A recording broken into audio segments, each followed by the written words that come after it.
Ladies and gentlemen, the long awaited, highly anticipated conversation with my friend James Giuseppe Luigi. I forgot the other one. Well, I only know him as Giuseppe and the guy Luigi.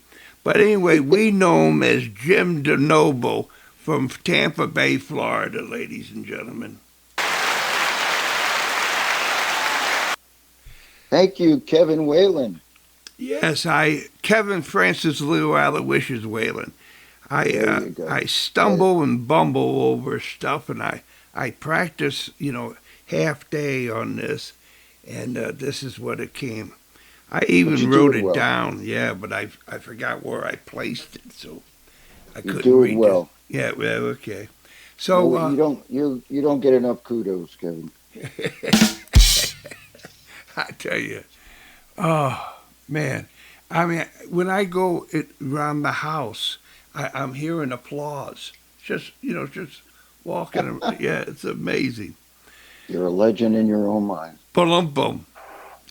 Okay, so you got, you still got the glow of the Tampa Bay Soccer Hall of Fame. I take it, huh?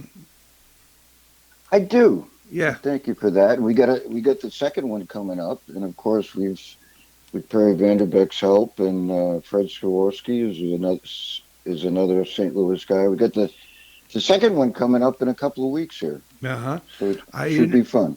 I interviewed Vicky King, and she had some insight. The great Vicky King. Yeah. She is something. I'll tell you what. Yeah.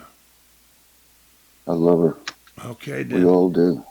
Well, all right. I don't know if you got it in the closet I don't know if they got it in the closet or around the house, but you got a select ball down around, kicking around somewhere. It's a round ball, no square edges on it, and you almost cannot afford not to have Nago College Planning or Coolidge.com. QOOLLEGE.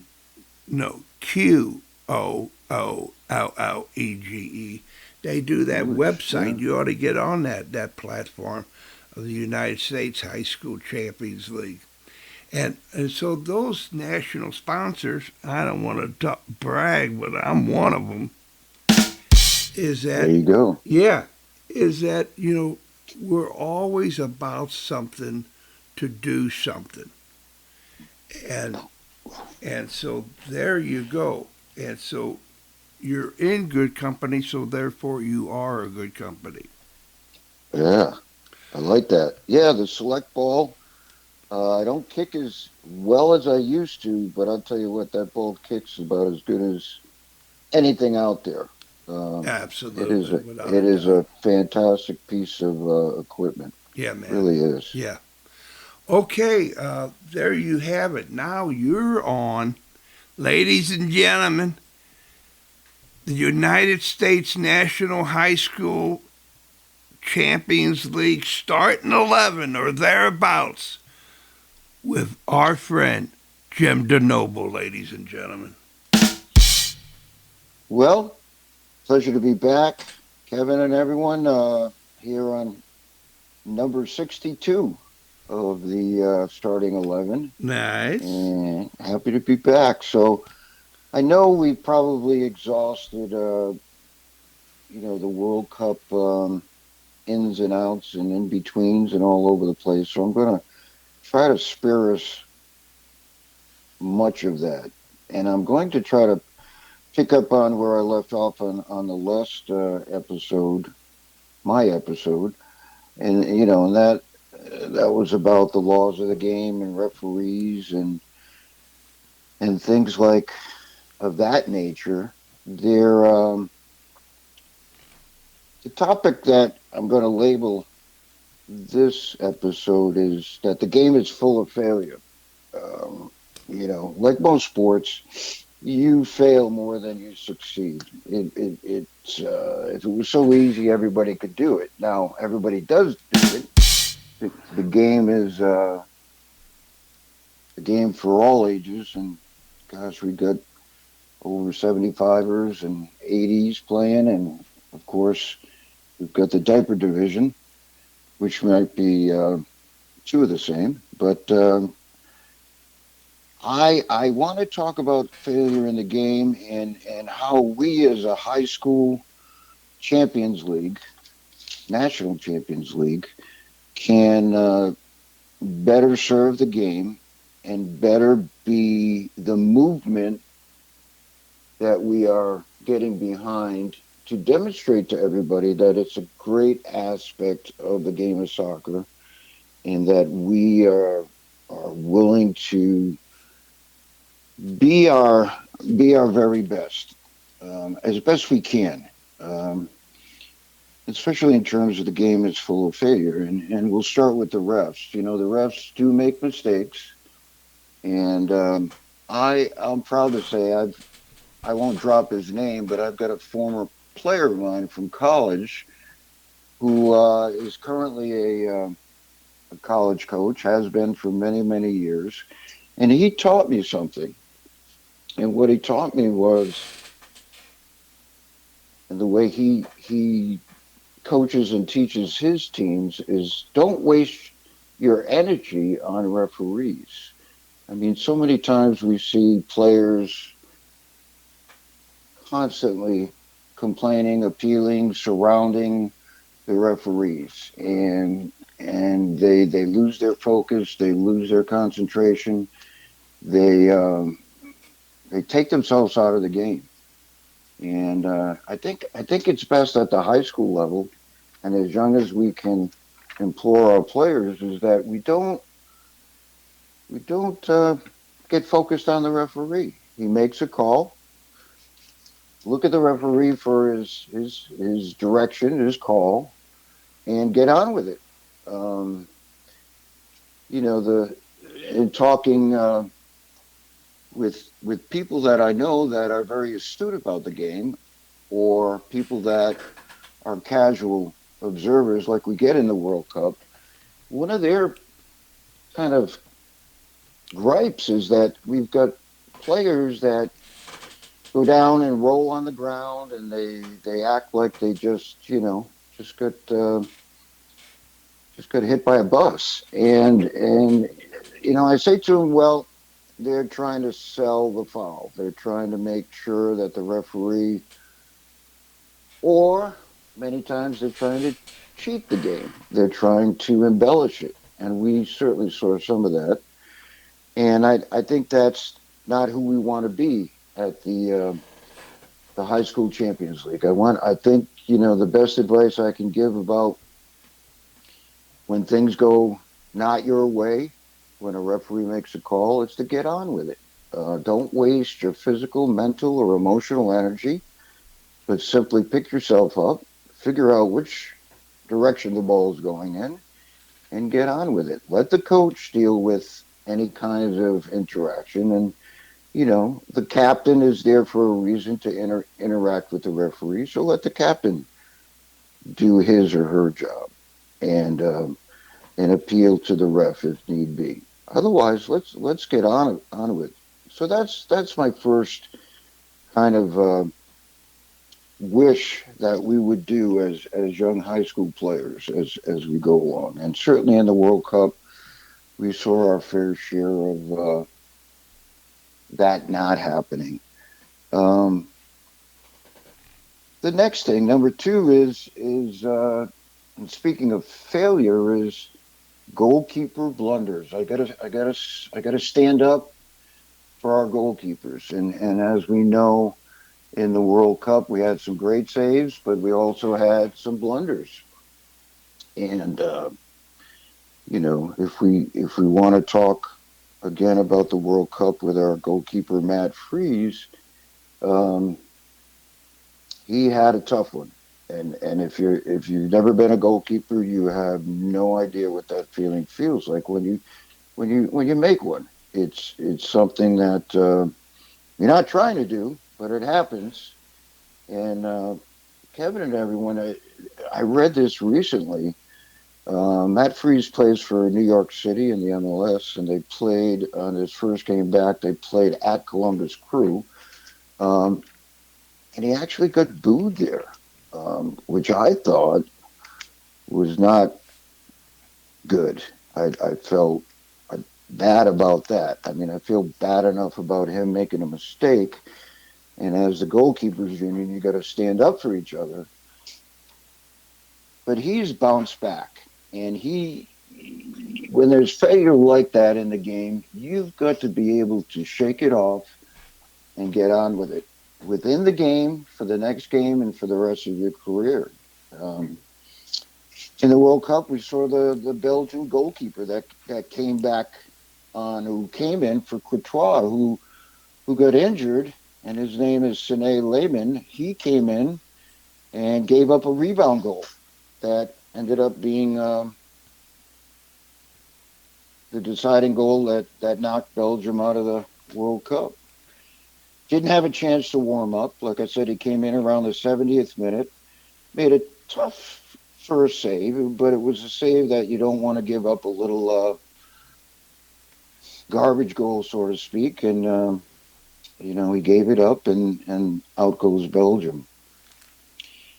And then there was the Uruguayan goalkeeper, Fernando Muslera, who actually pulled himself out. A 40-year-old goalkeeper at halftime had made a couple of blunders, and he pulled himself out of the game, which is unfortunate.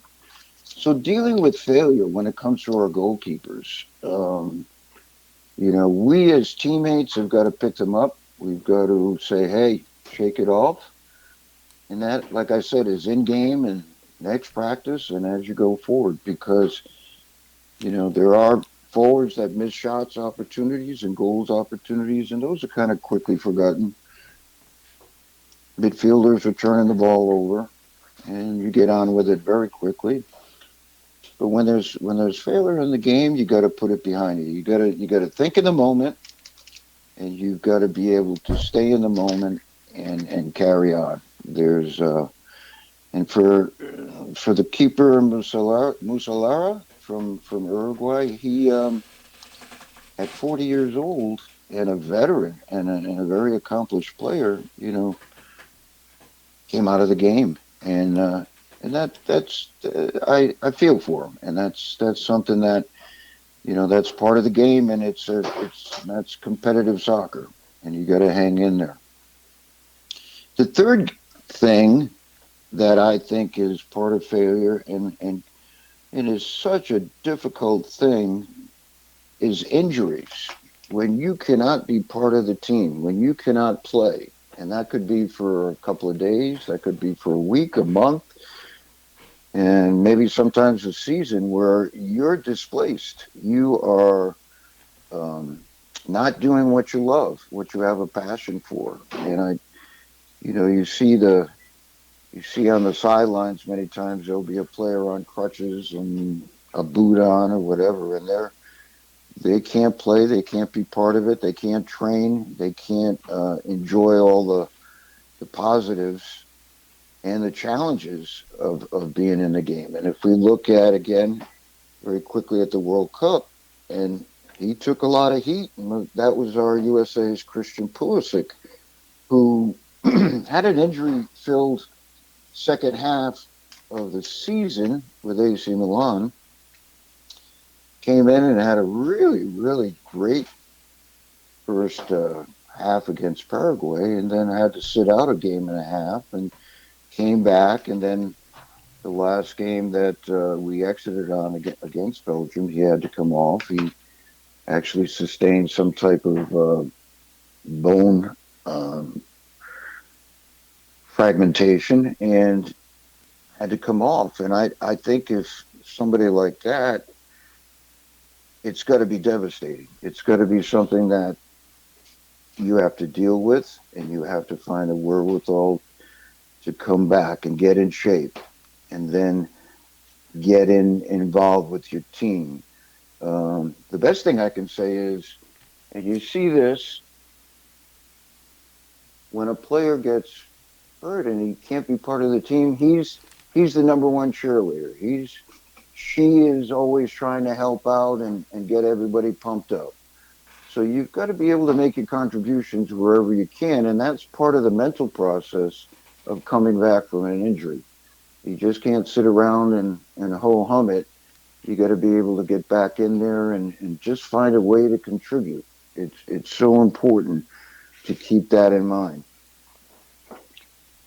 And the fourth thing is if you don't get to start, if you're not selected to play, if there's a game um, that you don't even come on as a sub, uh, that's very difficult as well. And I'm not trying to be a Debbie Downer, but to reiterate and to emphasize, I'd like to see our high school champions league be a positive model, um, and help with this movement of high school soccer that we want to say, hey, this is a really, really shining example of where players from 9th grade to 12th grade can really enjoy the game of soccer and do it right and do it with respect and regard.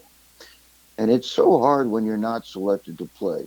Along with an injury, you just don't feel part of the group sometimes. But as I said, with injuries, you've got to come back and be positive. If you don't get selected to play in that game or start in that game, you've got to come back to next practice and show a positive attitude. Because if you really want to go far in the game, and that doesn't mean you have to play in the World Cup, that means at the best of your abilities, you've got to have that mental toughness that we spoke about previously to be able to say, listen, okay, maybe I've got to talk to the coach and see what I need to work on. Maybe I've got to go out on my own and I've got to realize some things about my game that I need to put the extra work in. Um, what can I do to get better? There now bouncing back to the World Cup, there is a French player who is named N'Golo Kane, who won a World Cup with France and is at the end of his career. He was selected to be with the French team, and all the games that the French played, which was 8, he didn't play 1 minute. But he's a World Cup champion from 2014, I believe, when France won it. And what a great player! But he did not get play. But he was always positive. He was always out there encouraging his teammates. And off the field, he does great things in his country of Senegal. Very philanthropic type of things that encourage the growth of his underprivileged in his country. And then we had USA players that didn't get selected, and I just read an article about Busio, who's an American player that plays Vienzia in the Serie A, and they just got promoted back up to Serie A from Serie B. Been with them for 5 years. He has been with the national team. In fact, the last Gold Cup we won, he played in it. But this time around, with the new coach, he didn't get invited in. And he now helped his team. He's 24 years old. He's really starting to come into his own to get back into the Serie A top level. And he wants to get back on the national team. He's ready to make his mark. And with a new coach, if there is, he's gonna do his best to perform at the club level to get his next chance. So the message there is keep a positive attitude. Be what you can be as best as you can be, and don't go in the other direction. And lastly, the most important thing, and we'll call this number 5, is what are you doing to overcome all the failures, all the naysayers, all the people that are saying, well, maybe this guy should play or not. You've got to keep your passion. You've got to be looking for that next game. When you fail, if you have a mistake, a blunder, the one of the best things in soccer is that there's always a next game. You've always got a game that's going to come up. Whether you win, lose this one, tie this one, get blown out, lose a big game, you're going to have a next game. And when you don't win that big game, when you have a letdown that way, like in the World Cup that we experienced as a country, um, what are you going to do to come back? Uh, and it could be on the high school level where you're playing in the Champions League final, be it in Tampa Bay or St. Louis and Chattanooga, which I think has just come on board, and South Florida and Pasco County, and there's more coming on board that we're hearing from a fearless leader, Jim Hart. You know, you work hard all season, you earn your way into the Champions League, and you make your way into the Champions League, but you don't quite make it. Um, well, you got to come back the next game, the next year, and what are you going to do? How are you going to find the resources to do that? And the underlying thing in all of this is find your passion in the game. Find what makes you happy and what motivates you. And I'll tell you one thing that I always enjoyed when I played was my teammates. Rally around your teammates. If you can, there's nothing greater for me is to make eye contact with somebody that's 60 yards away and they make a run and you send a long pass downfield or and when you're in quick situations, tight situations, and you've got to make a real fast decision, and you think alike, alike, you know each other, and you make a blind pass, and it's right on the mark. Believing in your teammates. To me, that's a great way to overcome a lot of the adversity in the game. So the game's full of failure, but don't get me wrong, it's full of so many other great things, so many positives. We could talk about the World Cup and beat it to death about all the things that happened or didn't happen or should have happened or could have happened or why didn't this happen. No, when we look at the World Cup and we look at the game, look at the positive, look at the bright sides. We as a country, I think, played really well, and we had a bad game. We got to bounce back. If we're playing our high school and we get off to a slow start, it's a long season. Get back on it. Get back in it. Come back more determined than ever. You got to keep that passion. So those are my five for today, Kevin. Um, it's just something I'd like to see the national high school movement, Champions League movement, really dedicated itself to be a positive force and demonstrate all the people that are coming on excuse me that are coming on board that are going to be a shining example and show how important and how vital and how critical um, and can be another great part of playing soccer for our 9 to 12 year olds, excuse me, 9 to 12 graders. And if we can all keep those things in mind, I think the movement is going to be positive, and we're going to continue to grow, and we're going to continue to do great things. Absolutely. Giuseppe Luigi, that was magnificent because you brought solutions to problems. Yeah, You're going to yeah, have the problems, man, like it or not. But you laid it out with your passion on that, on the, what's it called, on the solution. And I have to say, I mean, without a doubt, being a goalkeeper when you have that mindset between where you're at and 60 yards down to your teammate. Mm-hmm. Wow, baby. I mean, that's not to be missed. That is a No, wow. I want to a quick shout out, and I know Jim Hart has brought him up, and he's a big supporter of our Champions League in Tampa Bay, and that is a person called Nick Slatar. Nick is is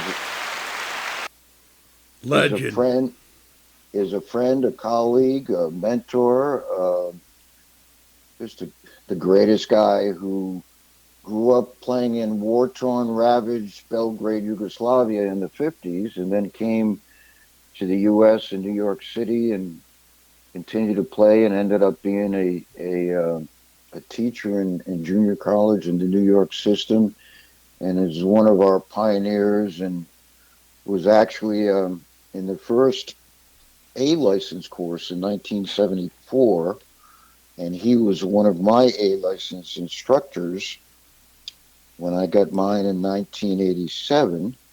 I am having coffee with him tomorrow, Wow. and I am going to get to talk about everything and anything. And we're actually meeting, and I should take you there because it's one of my favorite places, Kevin, when you come down to Tampa for the Champions League, and that's the James Museum. It's not my museum, but it's named after me. It's a Western heritage history type of place, a great museum. So we're going to go in there, get a little culture. I'm sure we'll discuss a little soccer, but I will be with the great Nick Zlatar tomorrow. Wow. And if anybody gets an opportunity to ever meet him and chat with him, you'll walk away feeling really good about yourself and Re- about the game. He is something. Reach out and tell him he's always welcome here at Whale Certified. Morning, noon, or Well, I night. I will encourage him to do so. All right. He's quite the educator and quite the soccer guy. All Okay. right, Kevin. Yes. Thank you, sir. All right, ladies and gentlemen, this has been the United States National High School Champions League starting 11 or thereabouts with Jim DiNobile, ladies and gentlemen, and Kevin Whalen. So long, Jim.